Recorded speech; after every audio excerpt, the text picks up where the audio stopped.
everyone, how's it going? So I'm filming a little bit of an impromptu vlog because I've literally just got back from doing my UKCAT and this is literally like fresh off the grill news. I thought I will literally, as soon as I've arrived home, I will get my sheet of paper, conveniently folded, and tell you what I've got. So, it's not good.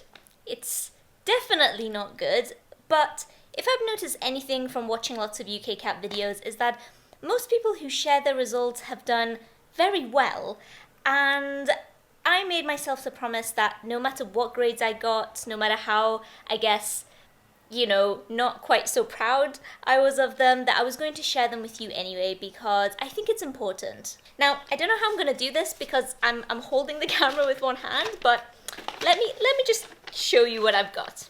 So I'm just going to read them as they are, no sugarcoating, no giving you an excuse of, why they are, what they are. Yeah, this is what I've got.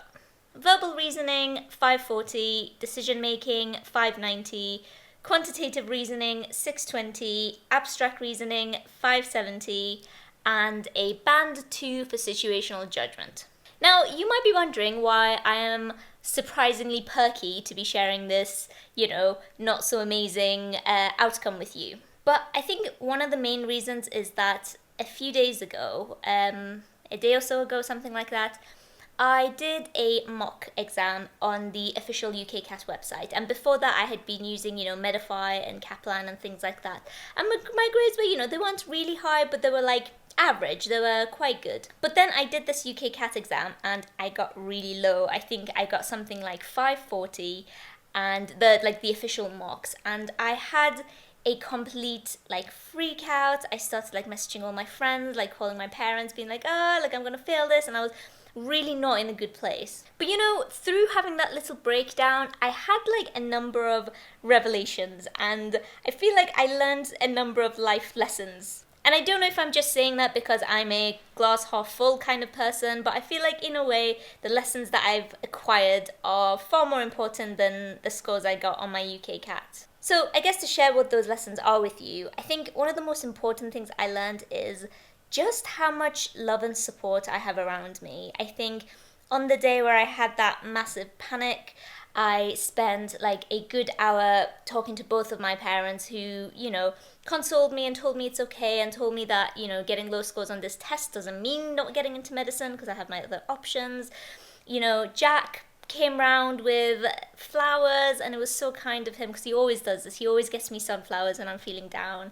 I spent 40 minutes talking to my friend Felix, and that's not including all of my other friends who I'm going to give a bit of a shout out to. So Ben, Kenji, Kirsty, Maddie, Helena, I'm probably forgetting some people, but loads of my friends, loads of my work colleagues who've been messaging me and telling me that it's going to be okay and giving me support. Hey, so I'm in the middle of editing, and as well as forgetting to mention Akram, Vaz, Alex, Sanjay, Gail, and oh god, I hope I haven't forgotten anybody else who I didn't mention when I filmed the original clip. I also forgot to mention you guys. I have been receiving so many amazing comments and messages through Instagram and Snapchat and YouTube comments, and guys, your sweet, kind comments do not go unnoticed, and I want to say that I feel so blessed to have such amazing people who watch my content and are also just being so supportive and being so sweet. So, had to be a bit soppy, but thank you so much. And I think learning that lesson that no matter if I succeed or fail, I have these amazing bunch of people who are always rooting for me and supporting me, is more than what a lot of people... Oh, let me rephrase that. Is more than I thought I would ever have in my life. So I can't tell you how grateful I am for that. Now, the second thing that I learned, which I feel like it's a bit embarrassing that it has taken me this long to learn, but it's that, not everybody's brain is wired to do good at the same thing. And I want to share a story with you. So at the age of 24, I have gotten quite far in life just based on my exam results in GCSEs, A-levels, university, masters, which I have done relatively well in. And maybe I was kind of under the notion that if you put in X amount of work, you will get a Y outcome out of it. And because I believed that for such a long time, I always thought, okay, if I'm not doing well at something, I just have to put in a bit more, increase my X, so I will increase my Y. And I kind of thought that this was the case for everybody. And I remember one of my best friends in school, and I literally had this conversation with my parents and this friend. I remember her crying because although she's an incredibly bright and intelligent girl, she would constantly be getting like D's and E's and U's in A-levels, and I remember her being so frustrated and being upset. And I remember there was a part of me that thought, well, why doesn't she just increase her X to increase her Y? It's simple. I mean, I do it. If I'm not doing that well at something, I just put a bit more work in and, my outcomes increase. But I think through this little failure of mine, I've kind of had the realization that for some people, it's not a direct X equals Y. For some people, it's 3X equals Y or 5X equals Y. And it's just because people function and work differently. As I said, it might be a bit embarrassing that I'm learning this at the age of 24, but this friend of mine, for example, she has incredible general knowledge. I have pretty much none. She's incredible with directions. I get lost in my own town. But through whatever reason, she just wasn't as good as, passing a chemistry test as I was in school. And I remember her feeling like, and being treated like she wasn't clever enough or that she wasn't worth as much as somebody who could easily, name some chemicals from a periodic table. I mean, I'm simplifying, obviously, but I hope you can get the message of what I'm trying to put across. I think to cut a long story short, A, because this video is getting long, and 2, because my camera's really heavy, like my arm is getting cramped. I just want to summarize and say, this is what I've got.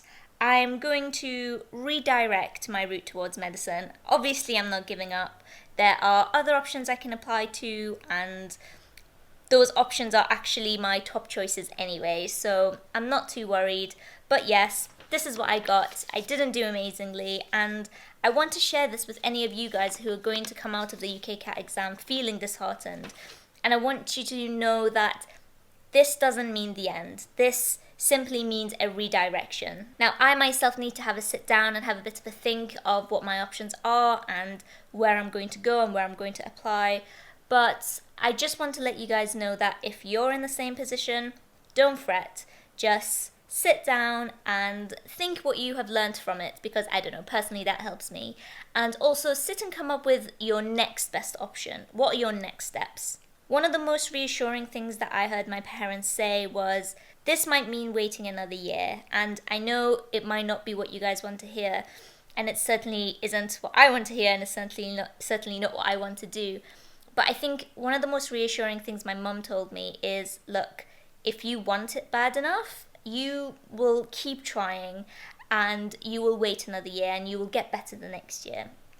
And I really, really admire my mum, because she she passed her driving license after failing 8 times. Now, my mum is highly suspected of having dyspraxia, which means that her coordination and I think her hand-eye coordination and things like that is lower than the average. So for her to not give up after 8 times of failing and, so much money spent and so much time, and she didn't give up. And now she has passed and she has a car, and, I always look to her when I get stuck in these situations and think how blessed I am to have such a strong and, tenacious role model to look up to.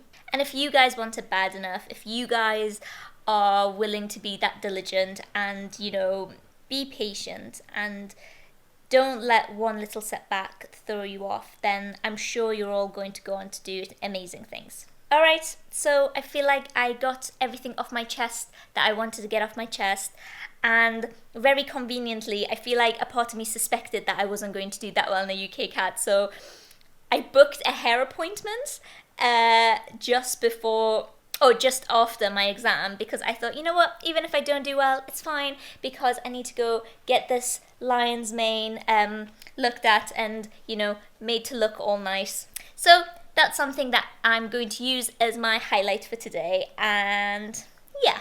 So keep staying optimistic, guys. If you're in my situation, it sucks. It sucks. I'm not going to deny that it sucks, because it does essentially mean that 2 of my London choices I won't be able to apply to. But nonetheless, try and keep your cup half full. It'll do wonders for your mental health, trust me. Alright, I'm going to go grab myself a cold drink, and I am going to go and get my hair done. So, for anybody who is remotely interested, this is what my new hair looks like. I just wanted to end this video by saying this one thing, because I know that I'm about to get like a barrage of questions asking me, where are you going to apply to now? What are you going to do? What can people do with a low UKCAT score?